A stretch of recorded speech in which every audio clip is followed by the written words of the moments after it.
She's currently the outreach veterinarian with the UC Davis Correct Shelter Medicine Program. You can learn more about Dr. Karsten by checking out her bio under the speakers tab. Today, she'll be talking to us about the critical role of length of stay in our shelters. And at this point, during Dr. Karsten's talk, if you have any questions, put it in the chat section, and I will bring it to Dr. Karsten's attention. If you have any other questions not pertaining to it, you can hold off till the end. And at this point, I'd like to welcome Dr. Karsten. Hi, everybody. It is so nice to be able to join you. I'm sorry I am not in mountains of Tennessee right now. I'm over here in California, but it's great to be able to join you this way.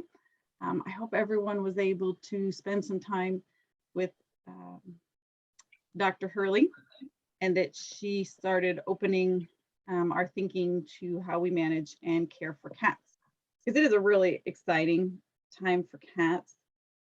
And now we're going to sort of piggyback on what she was talking about and talk about another one of our very favorite things, and that is length of stay. And the reason we're going to talk about it is because it's a really, really powerful tool that we get to use every single day to help keep things in balance, because we all know things can get out of whack. And so we want to be able to provide better care for all the animals and the people in our community. And most importantly, to actually make life easier and better for all of you and your teams.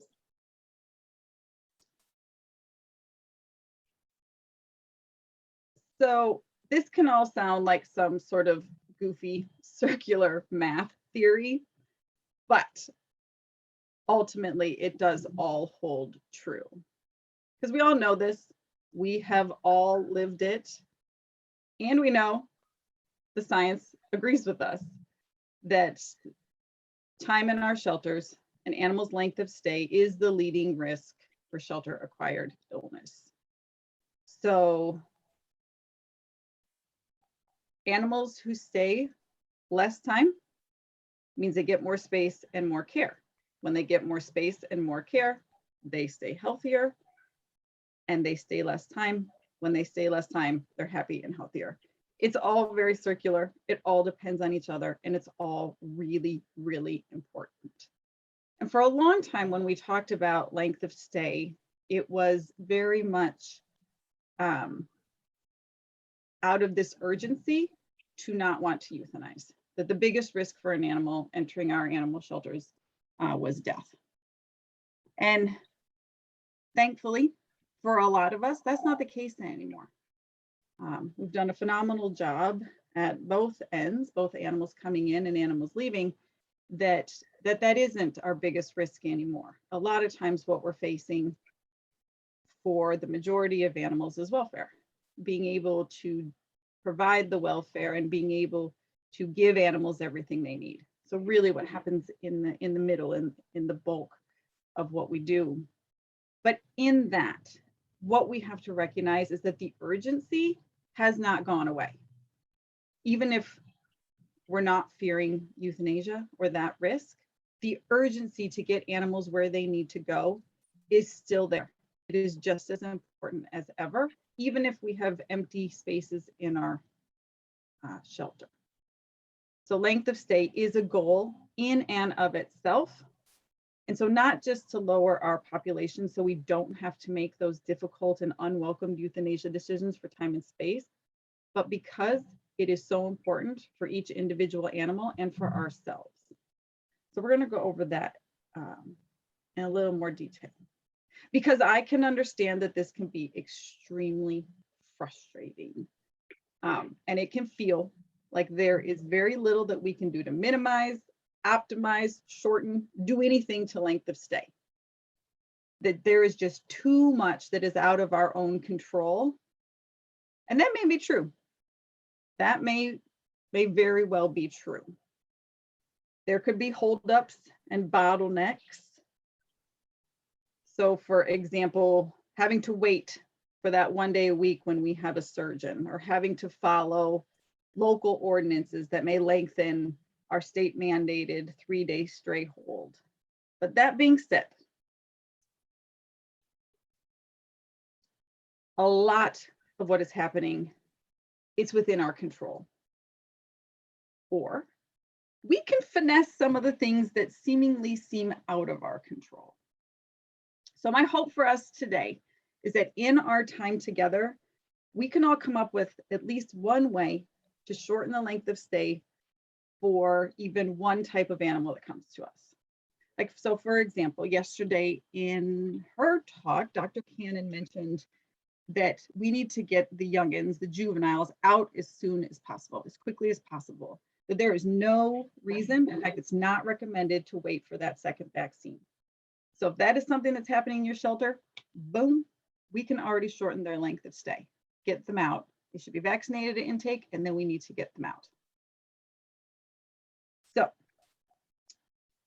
I ask that you all see this time, all the time you've spent over the last couple of days, yesterday and today, as you're in these talks, is to really challenge yourself to start to rethink the way we've always done things. There's been a lot of that in this past 18 months, and hopefully you've all gotten to experience some benefit from it, albeit this is not the reason we wanted to be here, but we're here. So can we build on this? Has there been something that you've wanted to try, but maybe you weren't sure how? I want you guys to go there with me. So we know that lowering, shortening, optimizing our length of stay to the given outcome for that animal, it means less work and lower costs for every single animal that passes through our care. So it is definitely a means to an end. But again, the point we cannot lose is that it's also an end in itself. Because while lowering length of stay does benefit our operational bottom line by saving us costs and decreasing our workload, which is fantastic, just as importantly, the reason that we need to focus on length of stay so much is that the impact of lowering it is huge on both the animals and on ourselves, right? We already know it lowers disease risk. It is the biggest risk factor for disease, respiratory disease, and that's for both dogs and cats. We also have all seen this. The longer animals have to live in confinement, which is not natural, they can experience a lot of stress and distress and develop behaviors that go with that. And no matter how good our housing is, we just learned about that from Dr. Hurley, that we know what it takes to make the shelter as pleasant as we can for animals. It is still not possible to give them everything they need while living in confinement. It's just not. So our focus has been and must continue to be to shorten the time that they're with us. And this can seem really counterintuitive, even if you all are sold on the idea that lowering length of stay is really, really important. Some of you might not be. And I can also guarantee that along this journey, you will encounter folks who don't think it's a good idea. So I want to just reassure everyone that what we are talking about is not a time limit. We are not saying you get so many days and then, and it's not about hurrying to euthanize. Unless, of course, that is the right outcome for that animal. If it is, then we should come to that decision and to that action quickly. And just a little bit more math. Nothing too crazy. We're not going to go into the whole theory of averages, but just what that means in our shelters is that the less time that we spend on these little kittens who are uncomplicated and can enter and leave quickly, it gives us more time to spend on those that need more time. So getting every little fluffy, adorable kitten out and every healthy, friendly adult without having them spend any extra time because they didn't get sick or they didn't get lost in our care allows us to have the time we need for animals who need a little bit more, who need some medical care, or who might take some extra time to get them back to their owners. Okay, sorry, somehow my, this is the joys of presenting. Sometimes your slides decide to move on their own because somewhere in there, it's been set to some sort of timer. So if I jump back and forth, hang with me. We will all get through this together. So I will just recollect my thoughts. Get the easy ones out. It allows us to spend more time with the other ones. And so again, we move the healthy animals out with high efficiency, which allows us both more time and resources to spend on the complicated cases and on other activities that just improve our overall system. So something to keep in mind, and what's really important to understand in terms of our goals and realities for the different types of animals that we have coming in, is to look at animals a little bit differently when we're looking at length of stay. So when you look at how animals come to you and quite possibly why, you might actually have some choice about that, right? And this will impact your length of stay, and in turn helps determine what you can do about it, right? Because what is lengthening our length of stay is not always the same reason. So for example, like, let's just say this is how dogs are coming to you. So the strays are coming in and they're not staying very long because we're really efficient at getting them back to their owners, right? Pretty good RTO rate. Owners are coming relatively quickly because they notice their animals missing. Or if not, we're able to get them adopted because we've had the 3 days to sort out what they need. Whereas owner surrenders and local transfers might be a little bit more challenging, but we chose to take them in because we know we can help them. But in doing that, their length of stay is going to be longer because they need more from us. And so the actual care days you're giving them, while how many come in is a lot less, when they stay longer, the investment of time in them is very different. And so the shortening this length of stay may be possible, but what it takes to do that could be different than what it takes to, say, shorten up this length of stay, the return to owners. I realize I'm pointing at my screen and it's not the screen you're looking at. So when I say this, I will explain what I'm talking about. But what we don't want to do is get bogged down in inefficiencies in our strays, so then we don't have the care days to give to the animals who need more. So it's really important when we look at length of stay is where is it? Where are the care days? Who is it being given to? And what part about that can we look at and do it differently? And here's another concept that I want to make sure we're all on the same page about. Okay, so I want to look at these two shelters. This is the tale of two shelters. Okay, and they may look pretty similar from the outside. They're both really cute. And let's say they both take in 5 cats a day. Okay, so shelter A has a holding capacity for 50 cats. So if they start empty and they take in 5 cats a day, by day 10, they will be full. And so they've reached a steady state. As long as they have 5 cats coming in and 5 cats leaving, they'll be at 50 cats every single day, which can be quite manageable. I mean, also great if they could get ahead of that, get more out every day. But regardless, some come in, some leave, and they stay at a pretty consistent holding capacity. Now, this other shelter, shelter B, gets a grant and decides to put in this modular unit behind the shelter because they feel that their 50 cats always has them full. And now they have a holding capacity of 100 cats. So they're still getting in 5 every day, but it takes them 20 days. They now have a 20-day length of stay to get to the point where they're full. So again, they still have 5 coming in and 5 leaving, but what's in the middle is much larger. So it begs the question, which one costs more to operate? I think that's pretty straightforward. It's definitely going to be more costly and more work to care for 100 animals each day than it is to care for 50. So then the other question becomes, but which one helps more? Well, technically, they're helping the same amount. The same are coming in and the same are leaving. But one could actually argue that the one that holds less is actually helping more because they're able to turn them over and get them out faster, less risking disease, less care for each one. So just because, you know, as Dr. Hurley mentioned, we could make bigger shelters, put more animals in, that doesn't mean we're actually able to help more and can actually do the reverse. So I do have more math.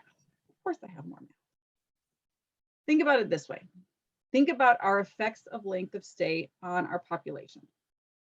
So I reversed the math here just to keep it interesting. Let's say instead our daily intake is 10.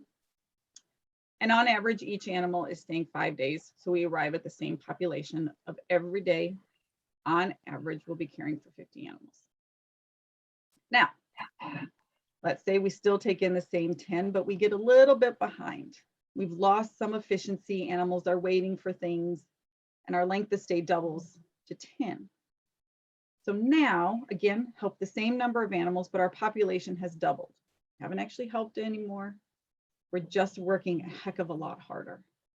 And now let's just say we get a little bit more behind. Animals are staying 20 days. We still have the same coming in. They're staying longer. And now we're finding ourselves every day having to care for 200 animals. Same 200 that have come in before, but they're staying longer.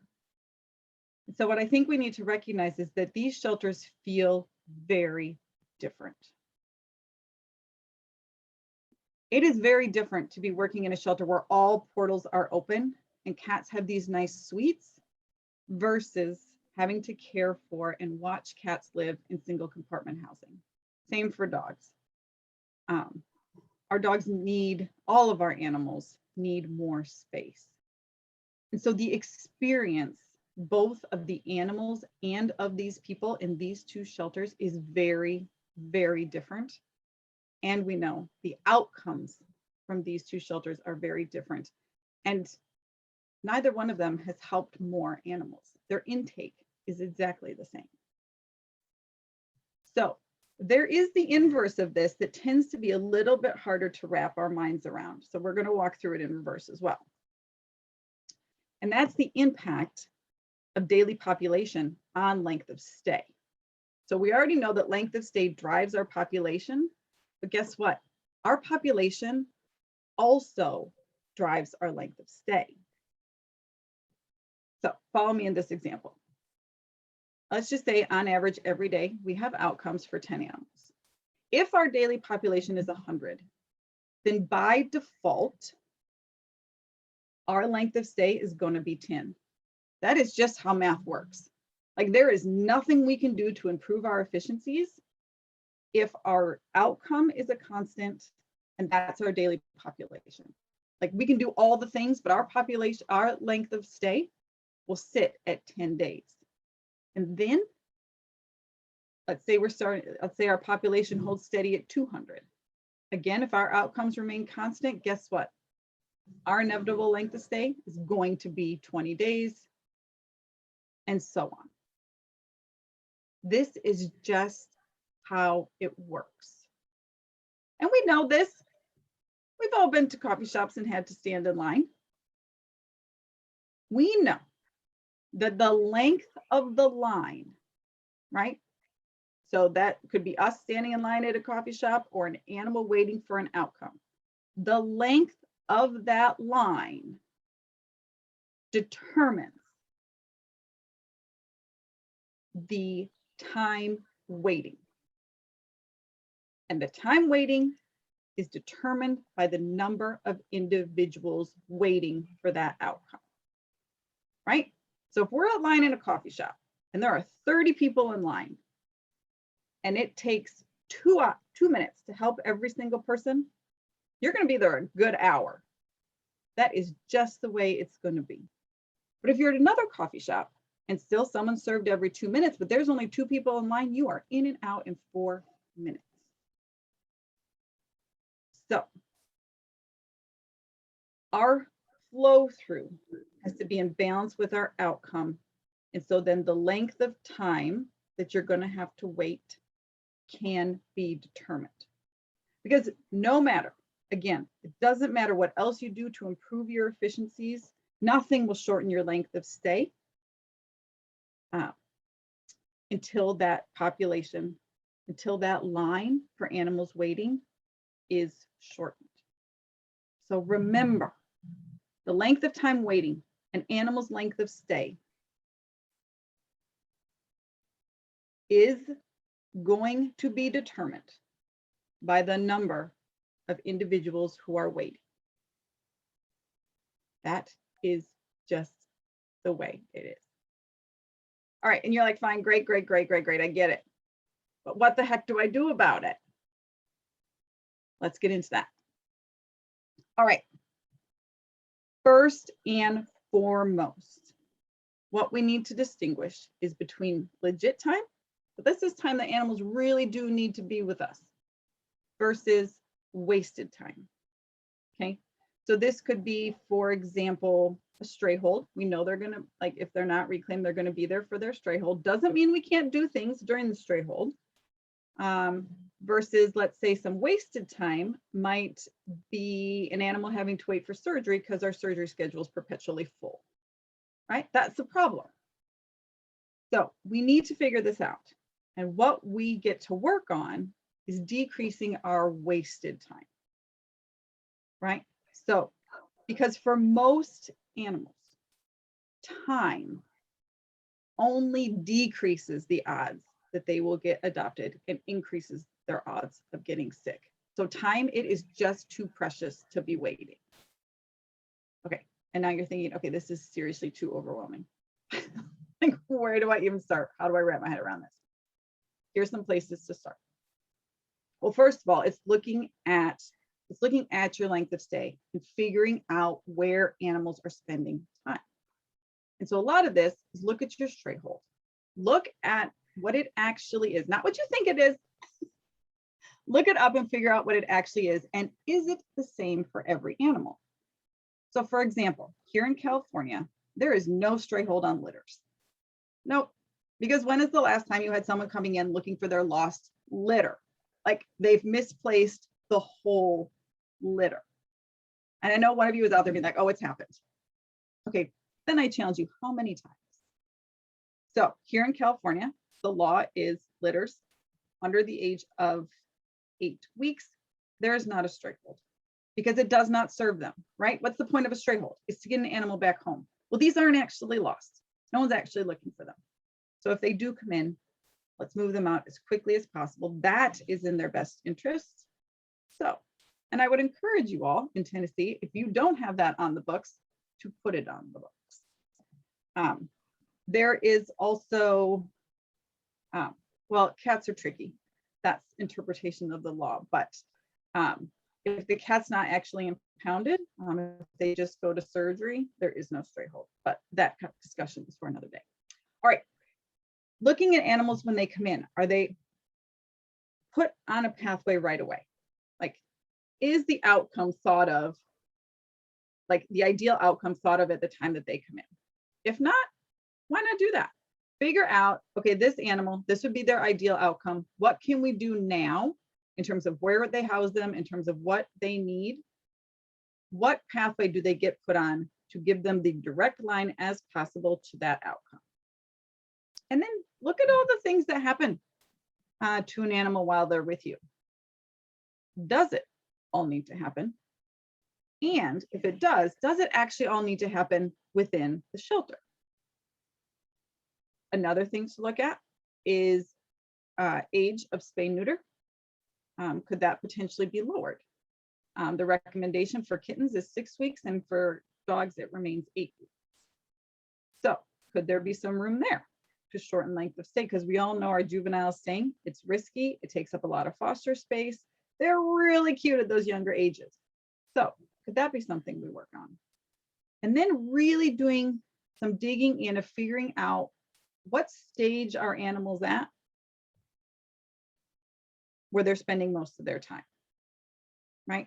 What is holding them up in as they move through the shelter? So some places to start looking. I also challenge you with this, is asking why we're doing something. Is it a policy that helps the most, is best suited for the most, or was it in the reaction to an incident that happened that we're fearing will happen again?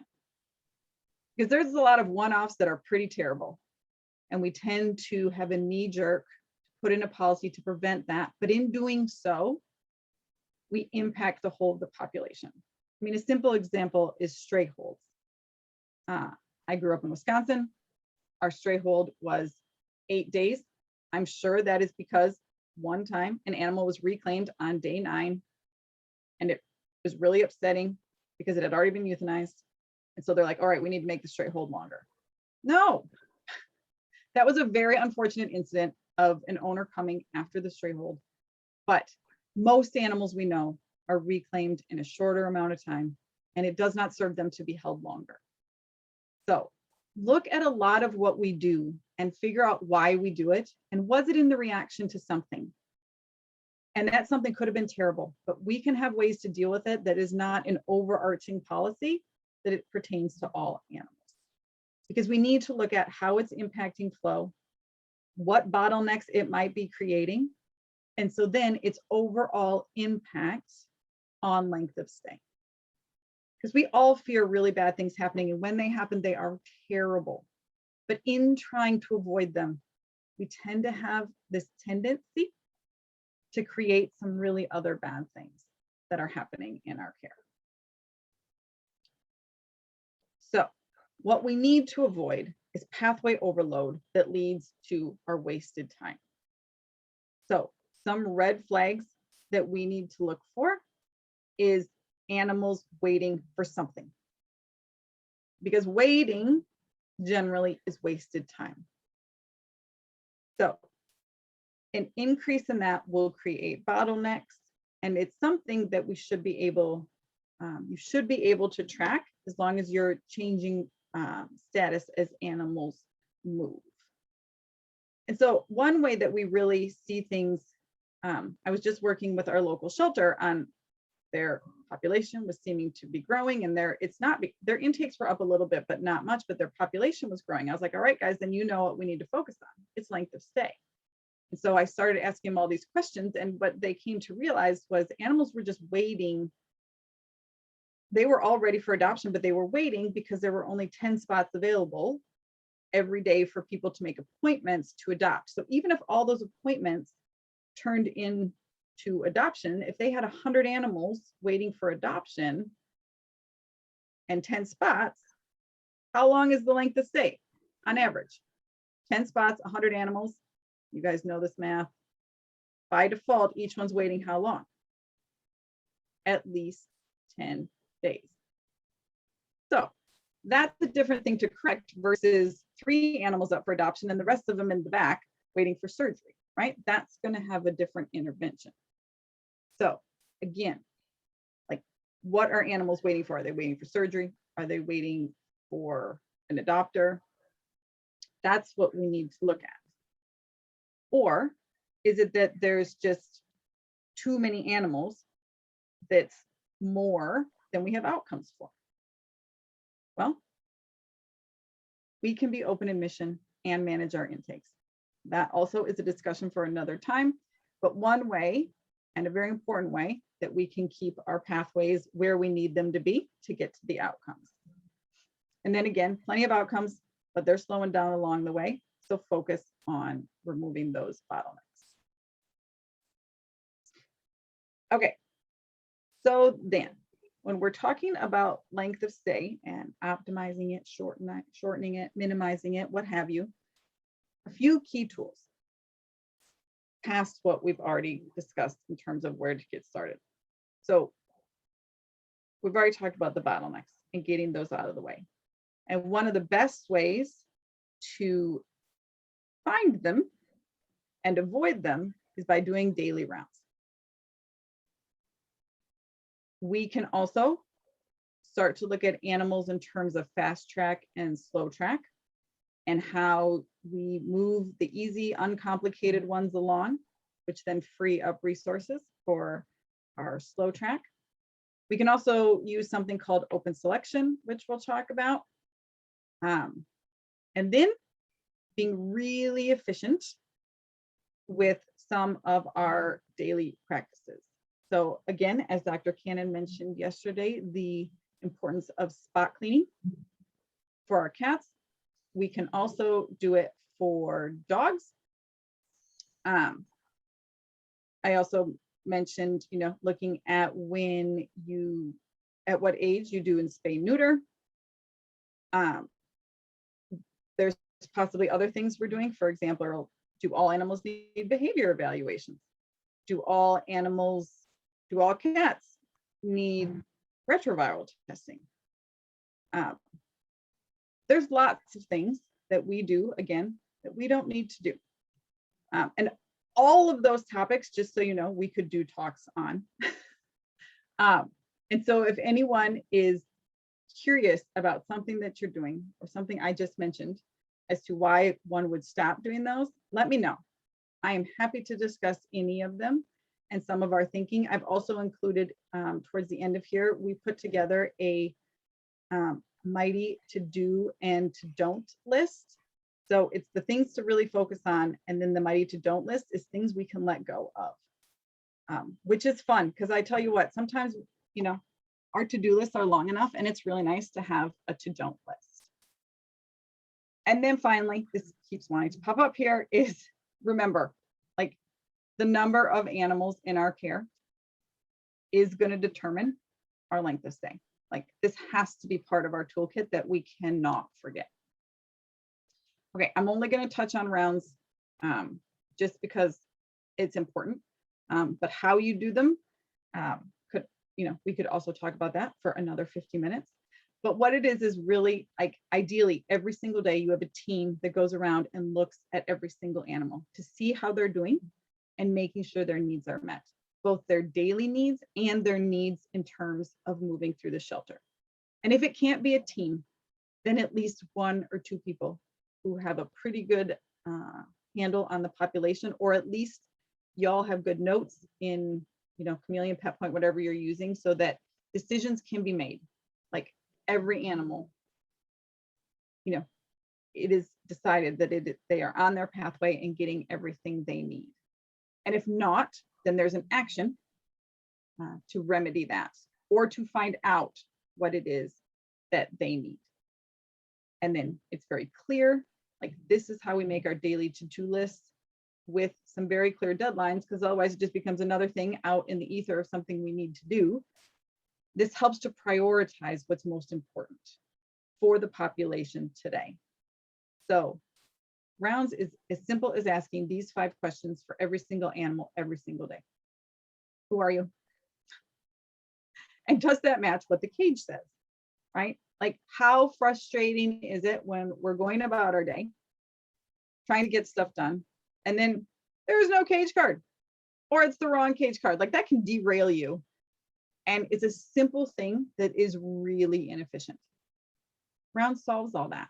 It makes sure that the information of what's in the system, what's on the cage card, is actually reflective and accurate for who's in the housing unit. Then, how you doing? I mean, for this cat, I think we can answer that question. And so if the answer is not well, then there should be some actions that we can take. For example, a hiding spot. That was talked about yesterday and today. Really important for all the animals in our care, that they have the ability to hide. This poor little guy is trying. So then there becomes an action to help remedy this. Are you where you should be? That is both physically within the shelter and along their pathway. And if not, what are we going to do about that? What is keeping you here? Like, why are you still here? What is it that you need? Which answers our last question. What can we do to move you along? Like, what is it? And for some animals, there won't be actions taken, but at least we know that they're doing okay. But there might be something that could be done to help accelerate their movement through the shelter. So I know rounds is an investment of time, but I like to see it as not taking time, but rather saving time. Like, it is so important. And there is something very calming, if I can say calming, about a shelter experience, is that feeling, the feeling that you know every animal in your care and what is going on with them. Even if you can't remedy it right there on the spot, you know what the remedy is, and you have assigned it to the person who can work on it. That is immensely empowering for you all and your team to have it. Otherwise, it's just like, I don't want to look. It is so overwhelming, and not knowing, you know, while that can seem easier, is very unsettling. So this is by far an extremely good and critical time investment. And fast track, slow track, I know can make some people uncomfortable. It seems like it is not fair. And I will tell you, it is. Because we all know that the animals who enter our care are not created equal. Like, some, bless their hearts, are just inherently slow track in all their greatness. They just need a little bit more, or they just need that special person that's coming to look for them, because not everyone wants a lovely, overweight, geriatric, toothless cat. But most people want kittens. So we can't let the lovely, overweight, geriatric, toothless cat get in the way of our kittens, right? Like, if you're fast track, if you are highly desirable, then you actually get to go to the front of the line.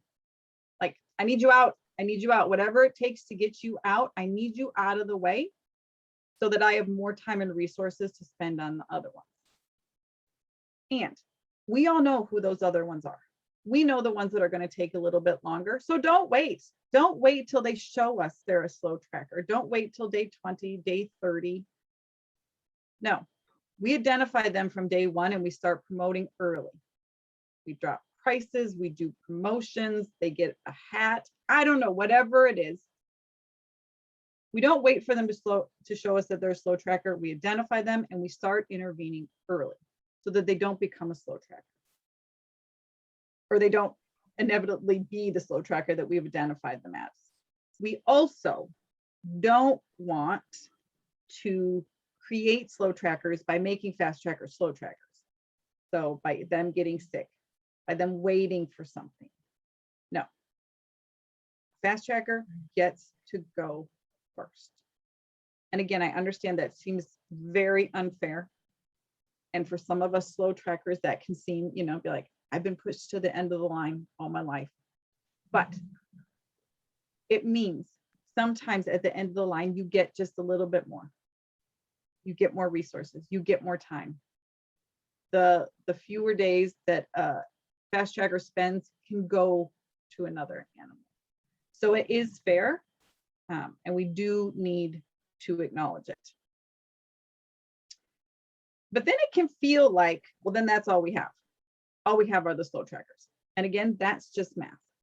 Like, if we look at it here, even if 70% of our animals are fast track, right?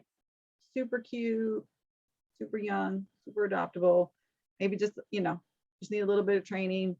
Even if 70% of our population is like that, and we get them out quickly, we're really efficient, 3-4 days tops, still, the 30% are going to make up 3/4 of our population. That's just math, because their time there is longer and the other ones have gotten out. So that means it's even more important to not have too many slow trackers, or you won't have any room for the fast trackers, right? So get them identified, get them moving on so that we don't create more slow trackers and we don't make our slow trackers wait even longer. Another thing that we can do, if you're not doing it already, is something called open selection. So open selection, so, you know, historically for in this wonderful field, we've been very focused on the separation of the availables and the non. And you have to go through this one area to get to go to the other area. But what if when you come in, you're identified that you are on the adoption pathway? Let's just put them there, especially for our cats. We just learned that movement of cats super stressful. And 2, lots of reclaim is not how our cats are getting out. So why not put them on the adoption floor right away? Let people see them. They can fall in love and find out on what day they go home and they're gone. Saves us a move, saves us time. The only move they would have to make is into surgery before they go home. Works for dogs too. Like if you're like, this owner is not coming, why not let them spend their stray hold on the adoption floor? Let people see them. Why not? Why do we need to keep them hidden off in the back? That is a lot more work. Just think about how much we invest every time we have to move an animal. So it can look different in different places in terms of if you just want to, if you want to do holds, great. If you don't, if that's just too much, then you can always just put a sign on, hey, I can go home on this day and come back and get me. And what's really cool about open selection, I mean, there's a lot of things, but one really cool thing is sometimes people choose who a fast tracker is, right? Like we spend sometimes we try to identify like, oh, who are people going to want? Sometimes the best way to know what people want is to let people choose what they want. So you might be really surprised who gets picked, but yay. And then that helps you prioritize who goes on the surgery schedule or who needs the next thing. Because you're like, this one has an out. As soon as the stray hold is over, we know that someone wants to adopt them. Boom, surgery gone. And it might not have been one that we would have picked. So super helpful. It doesn't need to be complicated. Like I said, sometimes all it is putting a sign up that says, I would love to go home with you on this day. So come back and get me. It doesn't even have to involve deposits and holds. That can get really overwhelming. So keep it simple. And match your housing to it, right? And if adoption is full, then are there areas that people can have access to where animals on their adoption pathway could be, right? And I know we all need places that people don't go. That is also a very important part of our work, but quite possibly there's some areas that we could open to people to allow them access to start to pick while the animal's waiting for something. Okay, so main points. Length of stay when we talk about it is not shortchanging anybody. It's not giving them time limits. It's not saying this is all we're going to give you. It's setting a goal so that we can provide the best welfare and keep our population where we want it. Don't hold back the fast trackers. Don't hold back the ones that have easy ways to get out or the return to homes. Like there should be no barriers because that allows us then the space and the time and the thoughts to invest in those that do need a little bit more from us. And that this is not all frills and willy-nilly and just too good, just me blowing smoke that is too good to be true.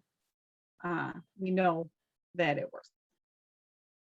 And as I mentioned, we do have this. I'm happy to send it to anyone, or quite possibly there's a resource section on here that I could upload it to the website for the conference of the mighty to don't list. We are giving you permission to cross all of these things off your to-do list. Just take it off. And then it gives you time to focus on your to-do list. By focusing on these things, we can let go of all the other ones. I do apologize. The to-do list slightly longer than the to-don't, but By getting rid of the to don't, it leaves us the time and the resources to invest in our to-dos. So with that, if anyone has questions, that is my email address. That is not my dog. That is my foster dog, who is cuter than any of my dogs will ever be. So she gets to make her cameos here.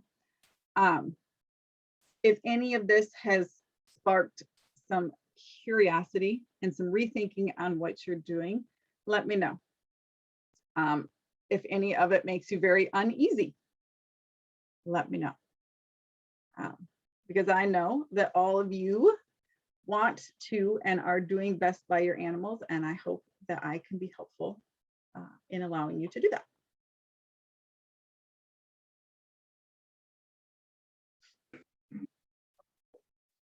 Thank you, Doctor. We have a couple minutes left. So does anyone have a question that we can get out there?